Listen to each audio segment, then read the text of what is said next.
My name is Ilia Malinin, and I am a singles U.S. figure skater.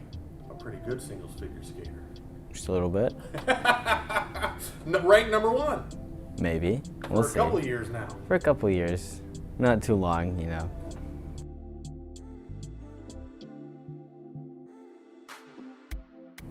It's really big, and I think that especially having experience with both my parents competing at the Olympics, the biggest goal is to be able to go there and hope that I'm healthy enough that I will be able to go there and compete there. But it's always, I feel like I want to really push myself again, as I said, just level it up each year, each time, and I'm really hoping that with the right amount of training, or right amount of mental focus and physical, just in that zone, getting ready before the Olympics, just go there and to try to skate my best to win that gold medal. Like, it will mean so much to me. It's going to be so impactful, and I think it's also really just helpful, and it will be a start to something bigger in the future and bring me more opportunities, more things to do, and really just use that Olympic gold medal and the Olympics as leverage for something even bigger.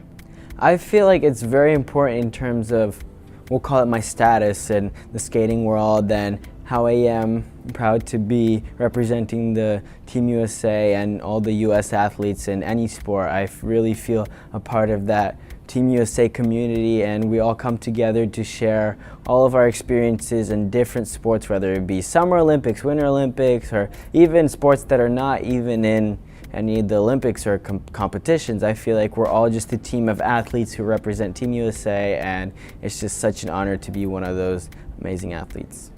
I really hope that I can give them a sense of feeling that it's more than just the Olympics. It's more than just the programs, that this sport is our life. This is our choice. This is something that we have dedicated a lot of time, a lot of energy, a lot of sacrifices to, and that it shouldn't be looked down upon, and it should really be taken into consideration when you're doing such a difficult sport like this. Not only do you have to do all of these really athletic jumps, tricks, and spins, and also really beautiful choreography and skating and interesting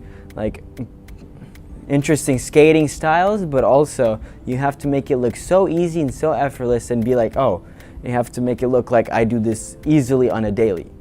Just like it's like you brush your teeth without thinking, you have to make it look the same way. It requires a lot of time, a lot of energy, a lot of dedication. It's really challenging to, get at this level, and I would really say that I got really fortunate that my progress went really fast and that I was able to grow in that short amount of time to get to the level where I am. But it's really harder than that. It's a really long process. It's, you take hours, you take sacrifices, people used to sacrifice their jewelry just to be able to afford skates and afford gear, and so it's a very costly sport, but I think sometimes it's always worth it when you have this passion, when you have this inspiration, you really give it all your 100%. I think you can really achieve something big in it. It's a lot of pressure.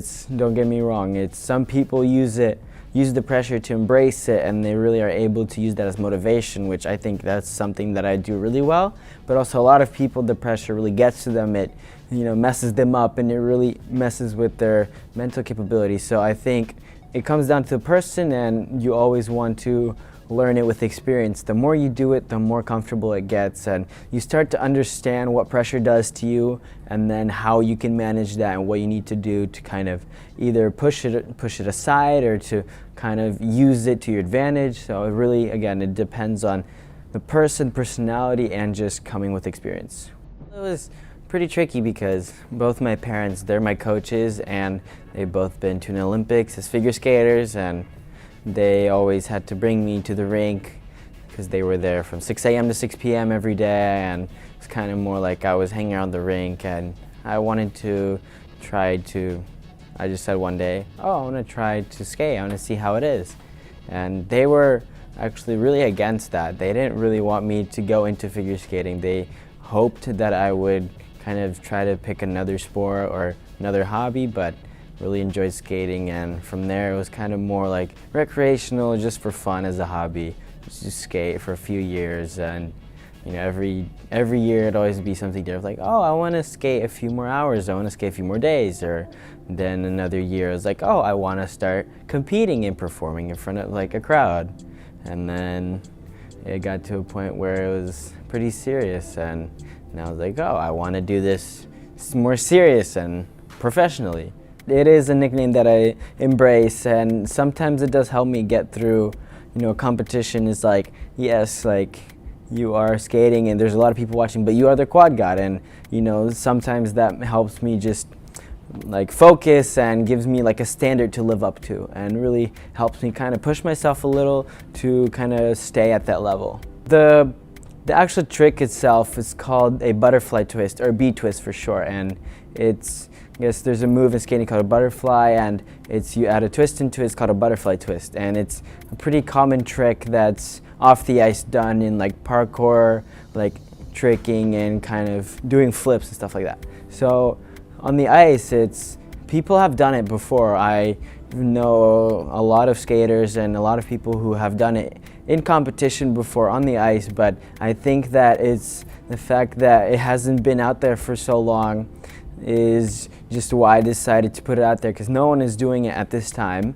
So I was like, oh, I really want to put this in, and I think that this can be like a signature move for me. And the way it started as raspberry twist is because my last name means raspberry in Russian. And a lot of people ask me, why raspberry? Why couldn't it be like the hurricane flip or something cool, like a sideways tornado spin? I'm like, well, I think raspberry twist fits better because it corresponds to like my name.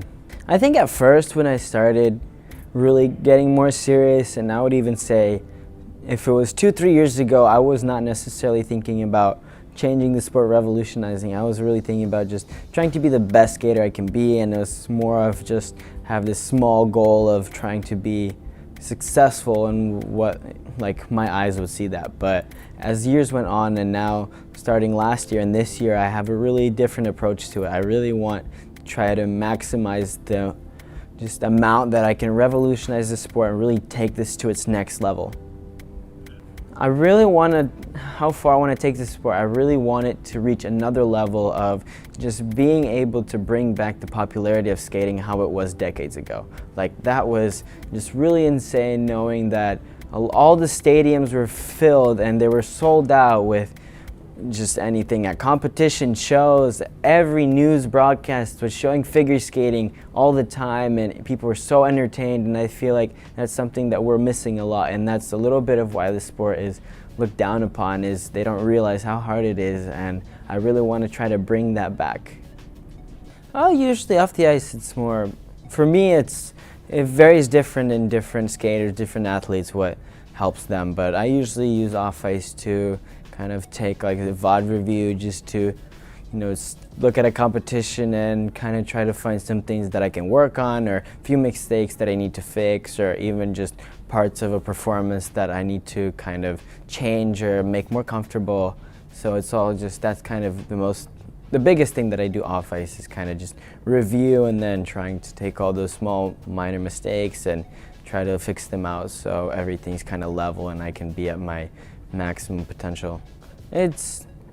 What I do when I'm not skating or on the ice is I like to listen to music, because it helps me kind of relax and kind of calm my emotions down. It helps me kind of stimulate what emotions I want to feel, as well as just kind of different activities, stuff that's not really like skating. It can be like skateboarding, video games, sleep, eating, like kind of more basic stuff that's not really actually skating, but it does help me kind of, take my mind off of skating a little bit, so it's not always in my head 24/7, because for me that sometimes is really effective. That's like a kind of tradition that I do, yes. It doesn't always have to be chocolate, but I kind of like to eat a little bit right before I compete, so it kind of helps me suppress a little of those nerves. Like, instead of making me feel nervous, I can eat a little bit and it will make me feel like more full. So it's kind of a different feeling.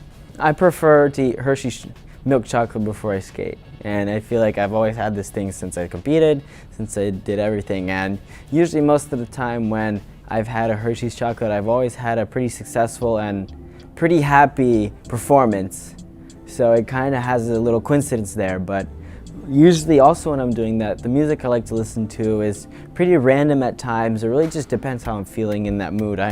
When I listen to a piece of music or type of genre, I'll always I know that feeling. It's like, oh, this is the right song for this moment, and this is getting me fired up. This is exactly how I want to feel before I step onto that ice.